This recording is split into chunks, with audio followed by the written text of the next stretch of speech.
I am delighted to address you on the occasion of IVES 2026, focusing on cooperation in COIL, virtual exchange, hurdles and bridges, and to address you about my own story.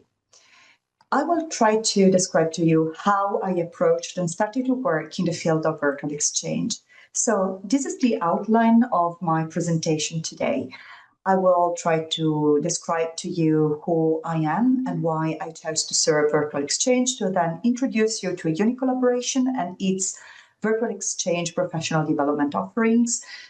I will then focus on virtual exchange embedded into projects and will conclude with an example of such a project, which is the CVE in AI project we are currently involved in as a UNICollaboration. So, who I am.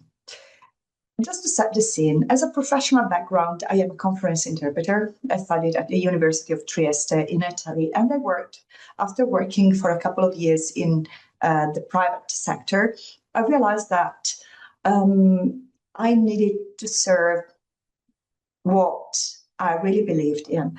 And I have always held higher education in high esteem. And this is why I decided to start working at university as International Relations Officer at the University of Padua, combining my skills as conference interpreter together with the project management skills I was acquiring there. In 2018, I decided to resign from university to still work in the field of higher education, but as a freelancer. And I'm currently the managing director and project manager for UNICollaboration. I am also senior consultant at UNIMED. UNIMED is an association of Euro-Mediterranean universities. I worked as evaluator myself for the Italian Erasmus Plus National Agency. I started working in 2016. And then as of 2020, I have been a tutor of expert evaluators for the Italian Erasmus Plus National Agency, which is the branch of the ministry monitoring and checking projects which are funded at European level. I still work as interpreter and translator with specific expertise in the field of higher education. So I translate websites, for example, for universities. I revise academic articles, and I am specialized in medicine and economics. I'm also a mom of two and a wife as well. And this is the main reason my being a mother, which pushed my choice to start working as a freelancer, combined with the fact that I wanted to be free to accept what to say yes and no to. So, why did I choose to serve virtual exchange? First of all, because, as I was telling you before, I believe in the value and ultimate goal of education, and I felt the need to make use of my skills to serve education. And this is where I started working at university level. But I also felt the compelling need to be free to accept or decline requests, depending on whether they mirror this core value I believed in. And this is when I took this decision. But just imagine what it means for a young mom to decide to quit and to leave a permanent job in the public sector. At least in Italy, that was quite a lot. And I remember at that time that many people were quite puzzled when I was sharing with them my own reflections. And there was a moment when I was sharing my intention with a colleague of mine, a professor who is very active in the field of virtual exchange. And she said, "This is brilliant." And I felt, what? Why is she telling me that? She was working and she was collaborating with UNICollaboration, and she told me immediately, "We are looking for somebody like you who has this expertise in project management." And UNICollaboration reflected those values. And this is where my virtual exchange journey started, to be honest. But at the very beginning, I felt quite concerned, confused, and I must admit it took me a while to understand what virtual exchange was all about. And then little by little, I learned that virtual exchange is first and foremost a pedagogy, that it is worth it for multiple reasons, including the fact that it expands access to international experiences. It enables participants to develop global competence and intercultural skills, supports equity and inclusion, and it prepares for globalized workspaces. I also learned that it required collaboration, both within and outside universities, that is with partners. And it is not just about connectivity. It is about meaningful interactions. It is about shared goals, about structured collaboration, co-created partnership, co-created learning, and long-term partnerships. All aspects I was looking for. And especially the fact that collaboration played a key role in it. As you know, universities are used to work in silos, meaning that there is not always great collaboration, or it is difficult for the various units and offices at university level to collaborate together. And virtual exchange required really deep interaction and deep collaboration, even within the university, between the various units concerned, and not just with the partners. So I started, as I was telling you before, to collaborate with the UNICollaboration, which is a not-for-profit organization based in Belgium and launched in Dublin in 2016. It is a cross-disciplinary professional organization with two main goals. First of all, to promote the development and integration of research and practice in virtual exchange across all disciplines and in all educational settings, be it formal and non-formal. It also actively engages in awareness raising at virtual exchange at institutional and policy-making level. It is based in Belgium, but it is built upon a worldwide network of researchers and practitioners. And from what you can read from the right side, you can understand why I immediately accepted their invitation. Because of this vision that meaningful interaction between people from different backgrounds leads to self-awareness, empathy, and intercultural understanding. And this, therefore, is essential for the development of the individual and the well-being of humanity. And how virtual exchange can step in to facilitate such interaction across socioeconomic, geographical, and political boundaries. What we do to support the field, we have a network of members, approximately 70 members, plus a mailing list and the newsletter, but we also engage through 4 special interest groups.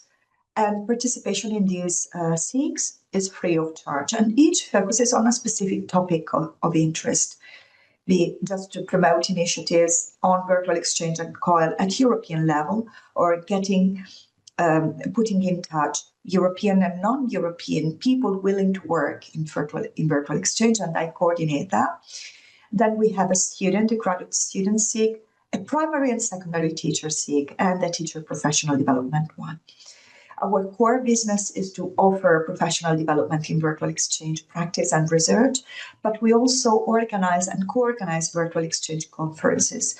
We co-organize IVEC, and beginning of June, we will have our own UNICollaboration conference focused on research and recent trends in virtual exchange. It will be held at Cyprus University of Technology.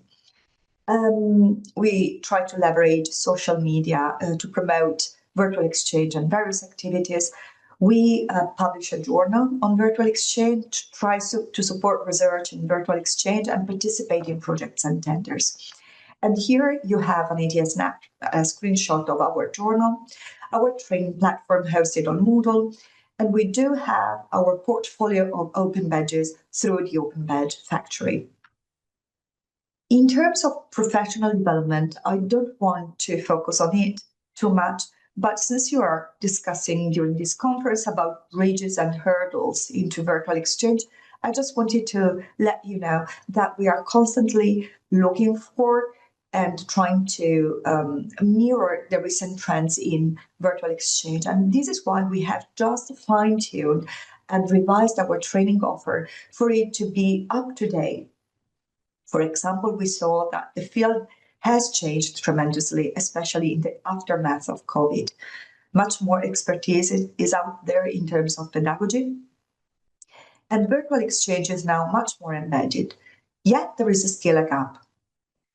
Specific expertise is missing on specific topics, and there is a need for niche areas to explore.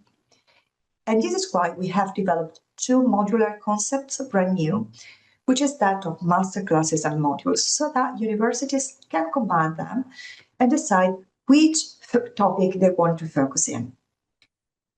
In addition to that, we still offer our standard webinars, workshops, and our trainings, full training courses, including a brand new one on facilitation skills. We also offer mentoring. Just very briefly, the masterclasses and the modules. The masterclasses are advanced intensive professional development units aimed to equip those interested in it with what is needed to implement and sustain virtual exchange programs effectively in a range of contexts. They offer insights and practical tools, but the interesting aspect is that they can be combined as building blocks following different pathways and possible alignments. And here I have summarized their main features. Moving on to the modules, they are further development of the respective masterclasses aimed to provide those working in it within that understanding of the topics, enabling hands-on opportunity to work with peers, and even the modules can be combined as building blocks. They are offered on various topics. Here you can list the 19 topics. We have just added, as I was telling you, the online facilitation skills. The very last one you find listed on the left side. Here is an idea of the various topics, and universities can combine these topics together to have a full and an entire course built up according to their specific needs. I also told you that UNICollaboration is active in projects and tenders, and this is the last topic of my presentation today. We participated in two major tenders, the Erasmus Plus Virtual Exchange one from 2018 to 2020, commissioned by the European Commission, and the Virtual Exchange Collaboration, this is the English translation of this initiative, whose Dutch acronym is FIS, which was commissioned by the Dutch Ministry of Education, and it ended last year. On the right side, you can see a couple of projects we were involved in, all funded by the Erasmus Plus program, which is the highest European educational program. Frame, Spencer, and GoDigit are examples of three cooperation and strategic partnerships.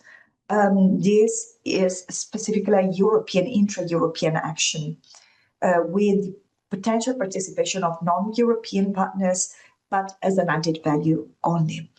Focusing on harmonizing and blending virtual exchange and blended mobility in higher education, on professionalizing teachers with digital technology to support autonomy and citizenship. GoDigit was on digitalizing joint programs also through virtual exchange.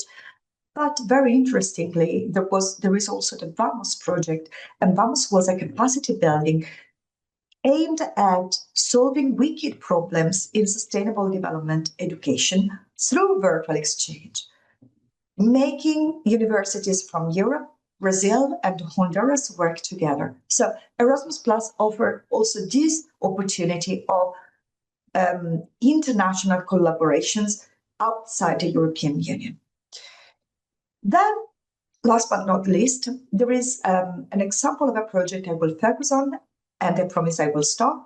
And this is the CVE in AI project, which stands for Critical Virtual Exchange in Artificial Intelligence. This is funded, and it is still lasting. We have been selected for funding on that through the Erasmus Plus Virtual Exchange Call for Application. In a nutshell, this sees several countries from Europe and Sub-Saharan Africa to work together under the coordination of the University of Padua. We, as UNICollaboration, are involved in terms of professional development of the staff concerned. There are also 13 associated partners in addition to the partners that you find listed in here. And the aim is to foster critical thinking in artificial intelligence through virtual exchange and to develop artificial intelligence literacy, ethical awareness, and intercultural dialogue. You can see here the main outputs and outcomes which are expected out of this project. I just wanted to highlight how important it is in this project to offer professional development for the staff involved in creating this virtual exchange.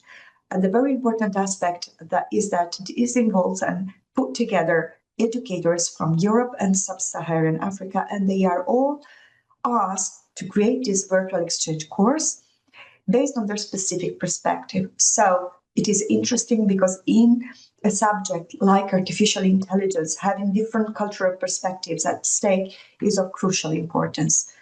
I won't go deeper into that. I just want to close with some key takeaways from participation in projects, which shows how important it is to also consider and see virtual exchange as a way to further promote research.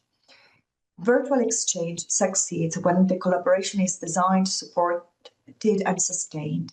And this sustainability requires a structure and strategy, and that you need to consider virtual exchange in terms of pedagogy more than as a technology, where facilitation is central and partnerships must be co-owned.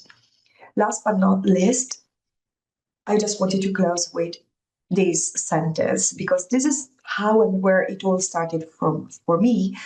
And I believe that if virtual exchange aims to connect the world, then the way we build partnerships must already reflect the world we want. They need to be collaborative, equitable, and co-created. And I do thank you for your kind attention.